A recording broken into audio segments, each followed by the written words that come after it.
मिठाई सबसे बड़ा स्कैम है। गाइस आज हम आए हैं जलियांवाला बाग। आज हमारा यहाँ पे सेकंड डे और हमारे होटल रूम से इसका पूरा व्यू दिखता है, पूरे जलियांवाला बाग का। इतना बुरा फील हो रहा है, बट जिन लोगों ने ये सहा है उन पे क्या बीती होगी, वो कैसे रहे, उनके पास क्या था क्या नहीं था।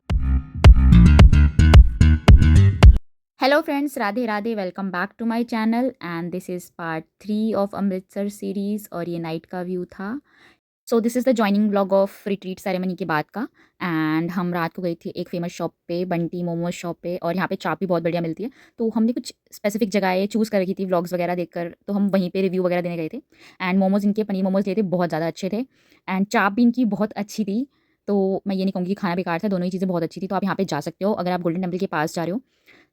ये एक इकलौता ठेला था जिसका मैंने बहुत अच्छा रिव्यू रिकॉर्ड किया था वहीं पे बोलकर, लेकिन उसके बाद जब मैं घर आई तो मुझे इसका पूरा रिव्यू चेंज करना पड़ा। आप लोगों के साथ ये स्कैम ना हो तो मैं आपको यही सजेस्ट करूँगी, कभी भी आप किसी भी तीर्थ स्थल या फिर कहीं पे भी ऐसी जगह जा रहे हो जहाँ पे मंदिर या टेम्पल्स वगैरह हैं, तो वहाँ से ऐसी मिठाई कभी मत खरीदना। हम लोग इसकी सुंदरता देखकर पागल हो गए थे। हमने खरीद तो ली, लेकिन उसके बाद हमें जो पछतावा है ना अपने पैसे ख़राब करके, दैट वाज़ रियली रिग्रेटफुल। पूरी स्वीट्स हमें 500 रुपीज़ की पड़ी थी फॉर हाफ़ केजी। हमें जो इसने टेस्ट करवाई थी मिठाई वो अच्छी थी, उसमें गोले का फ्लेवर था और वो स्वीट भी थी, वो पेड़े टाइप के टेस्ट में थी, बट उसमें ज़रा सा भी हिंट नहीं था कि उसमें बहुत ज़्यादा केवड़ा हो या फिर सिर्फ बुरा ही बुरा हो। तो उसने हमें क्या करा, उसने हमें टेस्ट जो कराई वो अच्छी मिठाई कराई। जब हम घर पे आए और हमने इसको ट्राई किया तो इतनी ज़्यादा बुरी लग रही थी वो मिठाई, उसमें से बस केवड़े की स्मेल ही स्मेल आ रही थी, ज़रा भी अच्छी नहीं थी वो मिठाई। और मतलब इस चीज़ की वजह से मुझे तो मेरे पेरेंट्स से भी डाँट पड़ी थी कि तुमने क्यों खरीदी? मैंने बोला था कि कम लेने के लिए। हमें नहीं पता था कि हम जो टेस्ट करें हमें वो चीज़ मिलेगी नहीं। तो मैं आपको यही सजेस्ट करूँगी, आप कहीं पे भी बाहर जाओ ना तो ऐसी मिठाइयाँ बिल्कुल भी मत खरीदना। और उस बंदे ने हमें इतनी तारीफ़ करके अपनी मिठाई दी थी कि यहाँ पे कोई नहीं बनाता, ये है, वो है। तो हम भी बातों में आके हमने ले लिया उसको कि ये बहुत प्यारी दिख रही है तो अच्छी ही होगी। सेकंड डे का व्लॉग है जब हम दोबारा से गोल्डन टेम्पल गए थे प्रसाद लेने और चढ़ावा चढ़ाने। तो वहाँ पे से हमने अपने घर वालों के लिए प्रसाद खरीदा और जो भी हमें दान में देना था वो हमने दे दिया। फिर वहाँ से हम लोग गए जलियांवाला बाग। गाइस आज हम आए हैं जलियांवाला बाग। आज हमारा यहाँ पे सेकंड डे है। सो मैं दिखाती हूँ यहाँ पे क्या क्या है और बताऊँगी आपको यहाँ के बारे में सब कुछ। एंट्री यहाँ पे फ्री है और आज संडे तो बहुत ज़्यादा भीड़ है।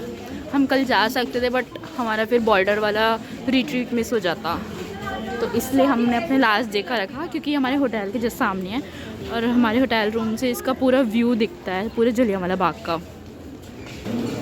ये म्यूज़ियम है जो पूरा जलियांवाला बाग था जहाँ पे अटैक हुआ था। पहले वो एक कन्फाइंड एरिया था, ग्राउंड था खाली, अब वहाँ पे म्यूज़ियम बना दिया है। और यहीं पे पूरा रिवोल्ट हुआ था। ऐसी जगह है जहाँ पे आकर हम सबसे ज़्यादा सैड हुए थे, क्योंकि जो यहाँ पे वीएफएक्स थे जो हमें देखने को मिला, उसके बाद ऐसा लग रहा था कि हम उस लाइव एरिया में खड़े हुए हैं। तो मतलब ये चीज़ ना उसी को फ़ील हो सकती है जो यहाँ पे जाके देखेगा। तो अगर आप अमृतसर जा रहे हो तो ऑब्वियस सी बात है, जलियांवाला बाग तो सभी जाते हैं वहाँ पे। अगर गोल्डन टेम्पल गए हैं तो आप ज़रूर देखना। इतना ज़्यादा इमोशनल सीन था कि मैं आपको समझा नहीं सकती। हम जो रिकॉर्ड कर रहे थे ना, हमारी आवाज़ नहीं निकल रही थी कि हम क्या बोले व्लॉग के अंदर। पे सब कुछ बताया हुआ है कि कहाँ पे कैसे-कैसे अलायंसेस बने थे, वर्ल्ड वॉर 1 हो रही थी, कहाँ पे कौन से रिवोल्ट थे। तो Jallianwala Bagh, as almost people know, इसलिए हुआ था क्योंकि वहाँ पे नॉर्मल बैसाखी की सेलिब्रेशन हो रही थी और सडनली जनरल डायर जो थे। जलियांवाला बाग इंसिडेंट ऑलमोस्ट सबको ही पता है कि क्यों हुआ था और क्या हुआ था उस दिन।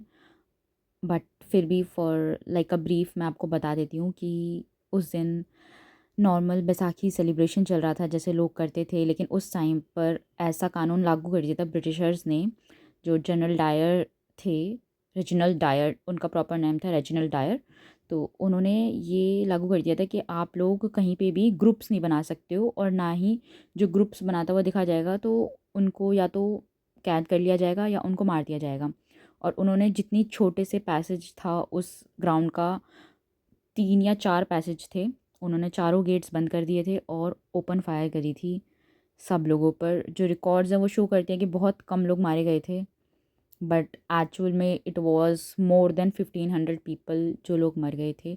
आपको एक लेफ़्ट हैंड पे कुआं दिख रहा होगा, तो उस कुएं में मोस्टली लोगों ने डर के जान दे दी थी अपनी, या कुछ लोगों को गोली लग गई थी तो वो गिर गए थे। राइट हैंड पे वो एरिया दिखाया हुआ है जहाँ पे वो जो सेलिब्रेशन था वो चल रहा था और ये बीच में पूरा ग्राउंड है, तो यहाँ पे वीएफएक्स के थ्रू लाइक जैसे थिएटर्स में होता है वैसे शो किया हुआ है कि क्या क्या हो रहा था। And it was quite emotional क्योंकि जिस हिसाब से वो स्टोरी बता रहे थे तो बहुत ज़्यादा सैड लग रही थी, लेकिन जो डर उन लोगों में बैठा सिर्फ वही लोग जानते हैं जिनके साथ ये हादसा हुआ। ये जो जलियांवाला बाग इंसिडेंट हुआ था, it was the most inhuman act that was done in the history, क्योंकि कहीं पे भी ऐसे ओपन फायर नहीं हुई थी लोगों पर जो नॉर्मल सा सेलिब्रेशन कर रहे हो। बाद सेम इसी ग्राउंड में शहीद वेल जो थी उसको लाइक ऊपर तक कवर कर दिया है, क्योंकि बहुत ज़्यादा ही खून के धब्बे वगैरह भी थे जो उसके अंदर दिखते हैं। बट ठीक है, जब उन्होंने म्यूज़ियम कंस्ट्रक्ट किया 2021 में तो इसको ऊपर तक ढक दिया था। लोगों ने इसके ऊपर सिक्के, पैसे, लाइक ज्वेलरी भी चढ़ाई हुई थी। तो मैं एक क्लिप लास्ट में ऐड कर दूँगी आपके लिए कि हमने पूरे वीएफएक्स में क्या देखा, ताकि आपको पता लगे कि क्या वहाँ पे शो होता है। एक्चुअल जलियांवाला बाग का रिवोल्ट जो है उन्होंने कितने अच्छे से दिखाया हुआ है। और ये जो मार्क्स हैं ये गोलियों के निशान हैं जो अब दीवार पे हैं दिखाए हुए हैं। बट उस टाइम पे तो इतनी बड़ी दीवार थी नहीं वहाँ पे कोई भी, क्योंकि वो ओपन ग्राउंड था। बट फिर भी जो कॉर्नर की दीवारें थी वहाँ पे निशान थे, तो ये थोड़े से हाईलाइटेड नकली करके बनाए हुए हैं। तो इसमें जो एक्चुअल निशान थे वो तो पीछे छुप गए हैं कहीं पे, वो तो दिख भी नहीं रहे होंगे अब। फिर उसके बाद हम लोग गए थे पार्टीशन म्यूज़ियम। पार्टीशन म्यूज़ियम में अंदर रिकॉर्ड करना अलाउड नहीं था, तो हमने अंदर से कुछ भी रिकॉर्ड नहीं किया। ये नीचे का एरिया है। तो पढ़ के इतना बुरा फील हो रहा है, बट जिन लोगों ने ये सहा है उन पे क्या बीती होगी, वो कैसे रहे, उनके पास क्या था क्या नहीं था। ये लास्ट क्लिप मैंने ज्वाइन कर दिया जलियांवाला बाग में जो म्यूज़ियम है वहाँ पे वीएफएक्स सिखाते हैं उसकी।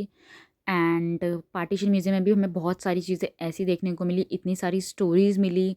जब लोग इंडिया से पाकिस्तान जा रहे थे और पाकिस्तान से इंडिया आ रहे थे तो उनका क्या छूटा क्या नहीं, वहाँ पे क्या डोनेशंस उन लोगों ने दी हैं। Donations not in the sense पैसा दिया है उन्होंने, डोनेशंस इन द सेंस क्या वो लोग जा रहे थे तो अपने लिए क्या खाने के डिब्बे लेके जाते थे, क्या उनके लगेज थे जो इंडिया में रह गए, कौन सी चीज़ें ऐसी थी जो उनके फैमिली रिलेटिव्स वाले पाकिस्तान अपने साथ ले गए। किसी का भाई यहाँ पे रह गया, किसी की बहन उस तरफ चली गई। तो इतनी सारी ऐसी स्टोरीज़ थी जो लेटर्स के थ्रू लोगों ने एक्सचेंज करी थी और उसको लास्ट में डोनेट कर दिया था फॉर पार्टीशन म्यूज़ियम, ताकि उनकी स्टोरीज़ लोगों तक पहुँचे और पता लगे कि उन्होंने क्या पाया है, क्या खोया है और उनकी क्या सफरिंग्स थी उस टाइम पर और लोगों की क्या सिचुएशन थी। फ्रेंड्स, अगर आपको मेरा व्लॉग अच्छा लगा हो तो do subscribe my channel and like this video and comments में ज़रूर बताना कि मैं आगे और कैसे व्लॉग्स लाऊं, मुझे क्या इम्प्रोवाइज़ करना चाहिए इसके अंदर। And this video was like really kind of emotional for me. इसको पोस्ट करने में मुझे इतना टाइम लग गया क्योंकि इसके अंदर इतनी सारी चीज़ें थी जो पेंडिंग थी और मैं उनको नहीं डाल पा रही थी, क्योंकि व्लॉग्स एडिट करना बहुत मुश्किल होता है कभी कभी जब हमारे पास बहुत सारे सीन्स आधे इस फ़ोन में हो और आधे दूसरे फ़ोन्स में हो, तो थोड़ा सा मुश्किल हो जाता है। एंड यस, इस व्लॉग का 4th पार्ट भी आएगा क्योंकि उसमें मैं दिखाऊंगी अपनी लास्ट की जर्नी। अमृतसर से जाते वक्त हमने क्या क्या ख़रीदा क्या नहीं, ये भी दिखाने की पूरी कोशिश करूँगी। So stay tuned. Bye bye guys, take care.